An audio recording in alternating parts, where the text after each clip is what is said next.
যুক্ত হয়ে জাতীয়ভাবে কৃষক কার্ডের শুভ উদ্বোধন ঘোষণা করেছেন এবং বাংলা নববর্ষের শুভেচ্ছা জানিয়েছেন সারা দেশবাসীকে। আমিও আপনাদেরকে বাংলা নববর্ষের শুভেচ্ছা জানাচ্ছি।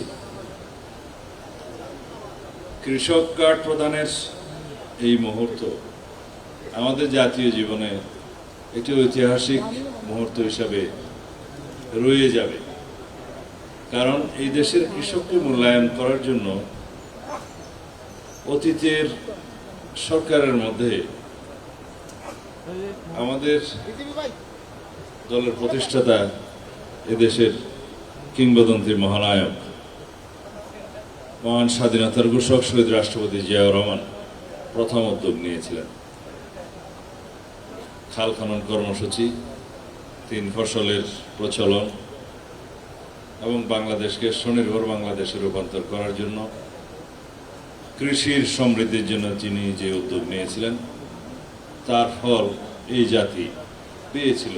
আমরা খাদ্য রপ্তানিকারক হিসেবে তখন নাম অন্তর্ভুক্ত করতে পেরেছিলাম বিশ্বের দরবারে, যদিও কিছু পরিমাণে ঘাটতি আমাদের তখনও ছিল, কিন্তু আমরা খাদ্য রপ্তানি করতে পেরেছিলাম।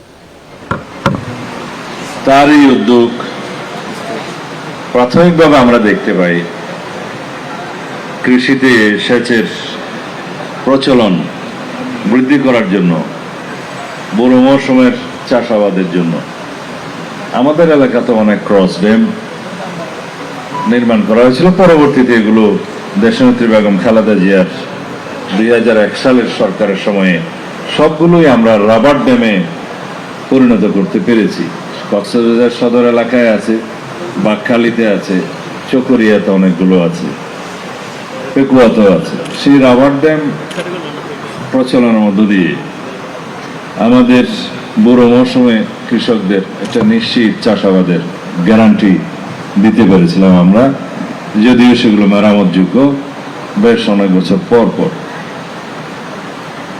আমরা উৎসাহিত হয়েছিলাম শহীদ রাষ্ট্রপতি জিয়াউর রহমানের কৃষি নির্ভর কৃষকদের সমৃদ্ধি আনয়নের জন্য বাংলাদেশের তার যে গৃহীত পদক্ষেপ সেগুলো দেখে দেশনেত্রী বেগম খালেদা জিয়া সারের ভর্তুকি প্রদান এবং কৃষকদের জীবন মান উন্নয়নের জন্য বহুবিধ পদক্ষেপের মধ্য দিয়ে আমরা এই জাতির আসল মেরুদণ্ড, কৃষকদের মেরুদণ্ড শক্ত করতে পেরেছিলাম।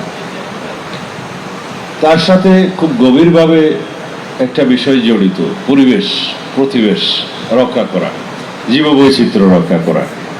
যে নদীতে পানি থাকে না, সেই নদীতে মৎস্য থাকে না, সেই এলাকার পাখি থাকে না, সেই এলাকায় পশু থাকে না, সেই এলাকায় লবণাক্ততা বৃদ্ধি পায়, আর্সেনিকের সমস্যা বৃদ্ধি পায়। এগুলো খুবই স্বাভাবিক, কিন্তু সাধারণ মানুষের বুঝে হয়তো খোলা দৃষ্টিতে আপাতত আসে না।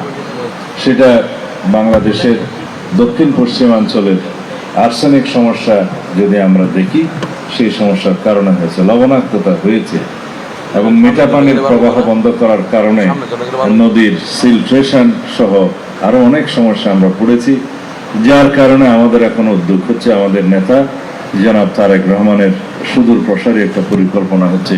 আমরা পরিবেশ এবং প্রতিবেশ সংরক্ষণ করতে চাইলে সারা বছর নদীতে, খালে, নালায় পানি রাখতে হবে এবং সেই পানিতে যেমন জলবায়ু আমাদের উপযুক্ত আর্দ্রতা থাকবে এবং সেখানে পানির সরবরাহ যদি আমরা রাখতে পারি, তাহলে যদি ফ্লো থাকে, প্রবাহ থাকে, তাহলে সিলট্রেশন হবে না, ভরাট হবে না এবং পানি থাকলে কৃষি বাদেও, মৎস্য বাদেও প্রাণীর পানি পান করার একটা সুব্যবস্থা থাকবে এবং বাতাসের যে আর্দ্রতাটা থাকে, জলবায়ুতে যেটা থাকতে হয়, সেটা পানির যে ধারণ ক্ষমতা পুকুরে এবং নদী নালায় যদি থাকে, তাহলে পরে একটা স্বাভাবিক পরিবেশ রক্ষা করতে পারবো আমরা।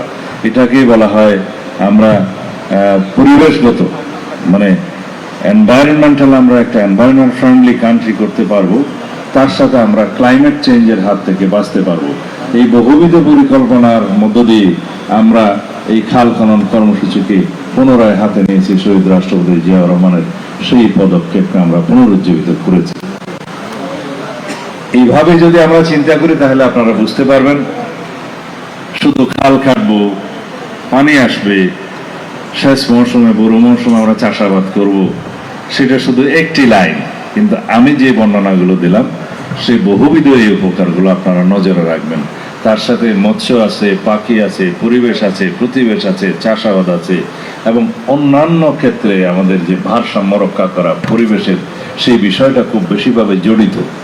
আদারওয়াইজ আমাদের এখানে মরুকরণ হয়ে যাওয়ার সম্ভাবনা থাকবে ভবিষ্যতে। সেই জন্য আমরা হাজার হাজার কিলোমিটার আগামী 5 বছরে ইনশাআল্লাহ খাল খননের কর্মসূচি হাতে নিয়েছি কয়েকটি ডিপার্টমেন্টের মাধ্যমে। এখানে যেমন পানি উন্নয়ন বোর্ড থাকবে এবং স্থানীয় মিনিস্ট্রি থাকবে, তাছাড়া স্থানীয়ভাবেও আমরা যে বরাদ্দ পাই তা দিয়েও আমরা ছোটখাটো খাল, বিল, নদী, নালা আমরা সংস্কার করতে পারবো। একটা বিষয় আপনাদেরকে সচেতনতার জন্য বলি, আমরা যখনই খাল খনন শুরু করছি দেখা যায় বড় নদীগুলোতে যেমন বুড়িগঙ্গাতে পলিথিনের স্তর, কর্ণফুলী নদীতে পলিথিনের স্তর এত বেশি জমা হয়ে গেছে, সেটা মেশিন দিয়ে, কাটার মেশিন দিয়ে এটা সাফ করে নিয়ে আসা যাচ্ছে না। সেজন্য এক্সকেভেটর জাতীয় মেশিন আমাদেরকে প্রয়োগ করতে হচ্ছে। কারণ হচ্ছে পলিথিন এত বেশি স্তর জমা হয়ে গেছে, নিচের দিকে পানি আর চার্জ হচ্ছে না, ভিতরে ঢুকছে না, ভরাট হয়ে যাচ্ছে, এবং এটা পরিবেশের জন্য মারাত্মক। সেজন্য আপনারা পলিথিনের ব্যবহার কমিয়ে আনবেন। আপনারা চটের ব্যাগ, কাগজ অথবা কাপড়ের ব্যাগ ব্যবহার করবেন। বহুবার এটা ব্যবহার করা যায়। পলিথিন ব্যবহার থেকে আপনারা দূরে সরে আসবেন, তাহলে পরে আমরা আমাদের পরিবেশকে, দেশকে বাঁচাতে পারবো। আগামী পৃথিবীর একটা বিশাল সমস্যা হচ্ছে প্লাস্টিক বর্জ্য, এখান থেকে আমরা বাঁচতে পারবো। তাছাড়া আরো অনেক বর্জ্য আছে, আমি এখানে এগুলো বর্ণনা করতে চাই না। আজকের এই কৃষক কার্ড দেওয়ার মধ্য দিয়ে আমরা কয়েকটি বিষয় আমাদের দেশবাসীর সামনে, জাতির সামনে উন্মুক্ত করেছি। এক, আমরা প্রতিশ্রুতি দেই, বিএনপি প্রতিশ্রুতি দেয়, প্রতিশ্রুতি রাখে। ভোটের কালি মোছনের আগেই আমরা প্রতিশ্রুতি পালন করা, নির্বাচনী ম্যানিফেস্টো পালন করা রক্ষা শুরু করেছি। প্রথম আমরা কৃষকদের জন্য 10,000 টাকা কৃষি লোন সুদ সহ মওকুফ করেছি। আমরা যে রাজস্বটা ঘাটতি হয়েছে, যে অর্থ ব্যয় হয়েছে ব্যাংকিং খাতে, সেটা আমরা সরকারের পক্ষ থেকে আমরা আদায় করেছি। আমাদের নির্বাচনী ম্যানিফেস্টো অনুসারে আমরা বলেছি আমরা ফ্যামিলি কার্ড দেব, যার কাছে দেব তিনি হবেন সেই পরিবারের প্রধান মহিলা, তার ক্ষমতায়ন হবে, মর্যাদা বৃদ্ধি হবে, আর্থিক সচ্ছলতা আসবে, সন্তানদেরকে লেখাপড়া করাতে পারবে, ভবিষ্যতে সেই পরিবার প্রতিষ্ঠিত হবে। এটা আমাদের পরিকল্পনা ছিল, আমরা দিয়েছি, শুরু করেছি। তারপরে আমরা সমাজের ইমাম, মুয়াজ্জিন, খতিব এবং অন্যান্য ধর্মাবলম্বীদের যারা উপাসনালয়ের প্রধান, উপপ্রধান, তাদেরকে আমরা কার্ড দিয়েছি, সম্মানী ভাতা দিচ্ছি, এবং মাসিকভাবে তারা সেটা পাবে। কিন্তু ইতিপূর্বে আমরা এই সমাজের যারা প্রকৃতপক্ষে নেতা, ইমাম মানিত নেতা, তাদেরকে আমরা সেইভাবে কখনো রাষ্ট্রীয়ভাবে ভাতা দিয়ে মূল্যায়ন করিনি। এইবার আমরা সেটা অনুধাবন করেছি, তারা যে ভূমিকা পালন করে, কিন্তু তাদের জীবনযাত্রার মান তত উন্নত নয়। তাদের সেই আর্থিক কষ্ট, অর্থ অভাব দূর করার জন্য আমরা সামান্য হলেও রাষ্ট্রীয় স্বীকৃতিটা দিয়েছি। এখানে দুইটা বিষয়, শুধু আর্থিক সাহায্য নয়, তাকে রাষ্ট্রীয়ভাবে সম্মাননা দেয়া হচ্ছে, স্বীকৃতি দেয়া হচ্ছে, এবং বিভিন্ন কমিটিতে জেলা পর্যায়ে সহ উপজেলা পর্যায়ে সমস্ত জায়গায় তাদের প্রতিনিধিত্ব আমরা নিশ্চিত করেছি। সেটা আমার মন্ত্রণালয়ের অন্তর্ভুক্ত। সেই নির্দেশনা গিয়েছে এবং তারা মূল্যায়িত হচ্ছে। তারপরে আমরা অন্যান্য বিষয়, এই ফ্যামিলি কার্ড, কৃষক কার্ড, খেলোয়াড়দেরকে রাষ্ট্রীয় সম্মাননা ভাতা প্রদান সহ আরো অনেক বিষয় যেগুলো আমরা প্রতিশ্রুতি দিয়েছি, সেটা আমরা প্রতিপালন করছি। আর একটা কি বিষয় আমি ভুলে যাচ্ছি, আরো একটা কার্ড আছে, হ্যাঁ, স্বাস্থ্য কার্ড। এই স্বাস্থ্য কার্ড বাংলাদেশের সকল নাগরিক পাবেন, এটাও একটা রাষ্ট্রীয় স্বীকৃতি। এবং এই স্বাস্থ্য কার্ড প্রত্যেক নাগরিকের কাছে থাকবে, সরকারি হাসপাতালে তারা বিনামূল্যে চিকিৎসা পাবে। সবচেয়ে বেশি সুবিধা যেটা তা হচ্ছে যদি কোনো গরিব ভাই বোন যারা অর্থ কষ্টে আছেন উন্নত চিকিৎসা পান না, অথচ তার একটি জটিল অসুস্থতা আছে, রোগ আছে, ব্যাধি আছে, তাকে প্রাইভেট হসপিটালে উন্নত চিকিৎসা করার জন্য রাষ্ট্রীয় সাবসিডিতে ব্যবস্থা করা হবে। সেটা আমরা শুরু করবো ইনশাআল্লাহ। এতগুলো কাজ আমরা নাগরিকদের কল্যাণে শুরু করতে চাচ্ছি। কেন? রাষ্ট্রের সকল নাগরিক যদি সমৃদ্ধ হয় তাহলে দেশ সমৃদ্ধ হবে, জাতি সমৃদ্ধ হবে। প্রত্যেকটা পরিবার যদি সমৃদ্ধ হয় তাহলে সমাজ সমৃদ্ধ হবে, এই দেশ সমৃদ্ধশালী দেশ হিসেবে প্রতিষ্ঠিত হবে। আমরা আর অনুন্নত রাষ্ট্র থাকবো না ইনশাআল্লাহ। এটাই আমাদের টার্গেট। আমরা শুরু করেছি, সময় লাগবে। হয়তো আমাদের টার্গেট 5 বছরের ভিতরে আমরা শতভাগ পূর্ণ হতেও পারি, পূরণ করতেও পারি। আল্লাহ রাব্বুল আলামিন যদি আমাদের সহায় হন, আপনারা সবাই সহযোগিতা করেন, দোয়া করেন, অথবা কাছাকাছি যেতে পারবো। কিন্তু আমাদের টার্গেট আছে। আজকের এই কৃষক কার্ডের যে উপকারিতা, তাটা আমার এখানে একটা কাগজে লেখা আছে। কি পাবেন আপনারা? কারা কারা কৃষক? কৃষক বলতে এখানে শুধু ধান চাষি নয়, ধান চাষি, মাছ চাষি, যারা পশুপালন করেন তারা, যারা লবণ চাষি, যারা পান চাষি, যেখানে যেই চাষ হয় সবাই কিন্তু আমরা চাষি। মূলত বাংলাদেশ কৃষি নির্ভর দেশ এবং কৃষকরাই বাংলাদেশের মেরুদণ্ড। সুতরাং তাদের মেরুদণ্ড শক্তিশালী হলে অর্থনীতি শক্তিশালী হবে এবং জাতির মেরুদণ্ড শক্তিশালী হবে। আমরা সেই চিন্তা থেকেই এই উদ্যোগটা গ্রহণ করেছি। তারা ন্যায্য মূল্যে সার পাবে, বীজ পাবে, কীটনাশক পাবে, সরকারি ভর্তুকি ও প্রণোদনা পাবে, স্বল্প মূল্যে কৃষি যন্ত্রপাতির সুবিধা পাবে, স্বল্প ব্যয়ে সেচ সুবিধা পাবে, সহজ শর্তে কৃষি ঋণ পাবে, এটা বড় বিষয়। কৃষি বীমা পাবে, ন্যায্য মূল্যে কৃষি পণ্য বিক্রয়ের সুবিধা পাবে, তাদের জন্য সেলস সেন্টার, লেন্ডিং প্লেস থাকবে, মাছের জন্য যেমন ফিশারি লেন্ডিং প্লেস থাকে, এবং কৃষি বিষয়ে প্রশিক্ষণ পাবে, মোবাইলে আবহাওয়া এবং বাজারে তথ্য পাবে, কখন ঘূর্ণিঝড়, কখন বৃষ্টি, কখন অতিবৃষ্টি, কখন বন্যা, এই সমস্ত ইনফরমেশন পাবে, বাজারে তথ্য পাবে। আর ফসলের চিকিৎসা কেউ শুনেছেন? ফসলের রোগ ব্যাধি কোন সময় কি চিকিৎসা? মাটির চিকিৎসা কেউ শুনেছেন? এই মাটিরও একটা চিকিৎসা আছে, কোন মাটিতে কিভাবে এটা পরীক্ষা নিরীক্ষা করে কি দিতে হবে এবং এটা কোন ধরনের মাটি, সেখানে কি চাষ করতে হবে, এগুলো কিন্তু মাটির চিকিৎসা। মাটির চিকিৎসার বিষয়ে ইনফরমেশন পাবে এবং সেটা মোবাইলে পাবে। এই সমস্ত সব উপকার ডিজিটাল পদ্ধতিতে কৃষকের কাছে পৌঁছে যাবে ইনশাআল্লাহ। আমরা শুরু করেছি এই জাতিকে প্রশিক্ষিত করার জন্য। এই জাতির শিক্ষা ব্যবস্থাতে আমরা ব্যাপক একটা বৈপ্লবিক পরিবর্তন আনতে চাই।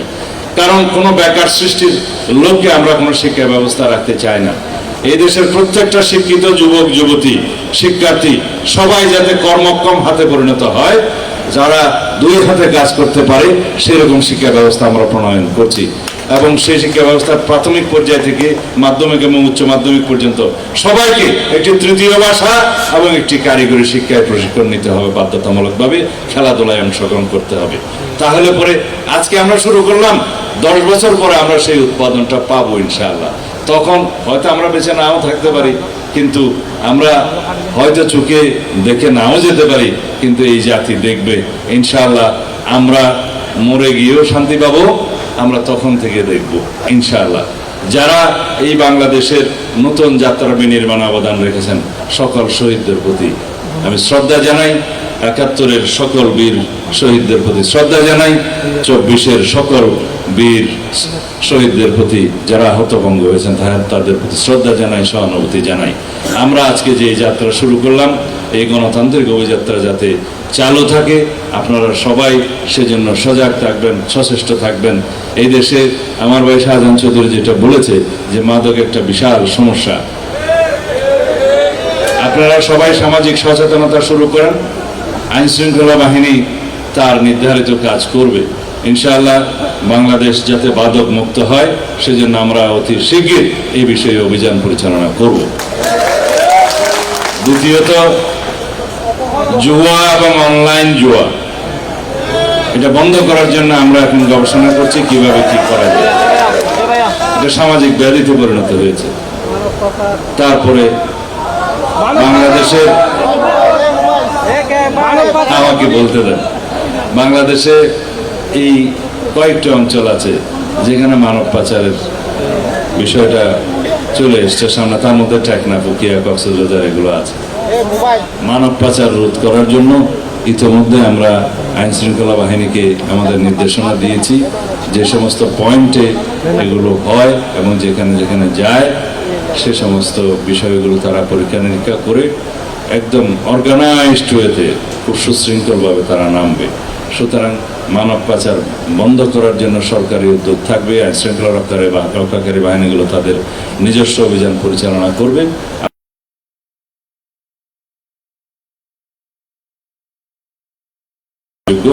কারণ আপনারা ইনফরমেশন দিবেন, আপনারা তথ্য দিবেন কোথায় কি হচ্ছে, তাহলে আইন শৃঙ্খলা বাহিনী সঠিকভাবে আগাতে পারবে।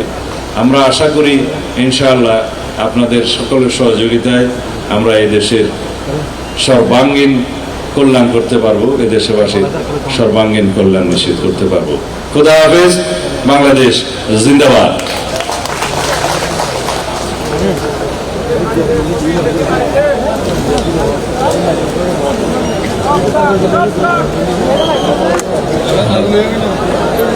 ধন্যবাদ। আজকের অনুষ্ঠানের প্রধান অতিথি গণপ্রজাতন্ত্রী বাংলাদেশ সরকারের স্বরাষ্ট্র মন্ত্রণালয়ের মাননীয় মন্ত্রী মহোদয়কে এত সুন্দর ও প্রাঞ্জলভাবে উপস্থাপন করার জন্য।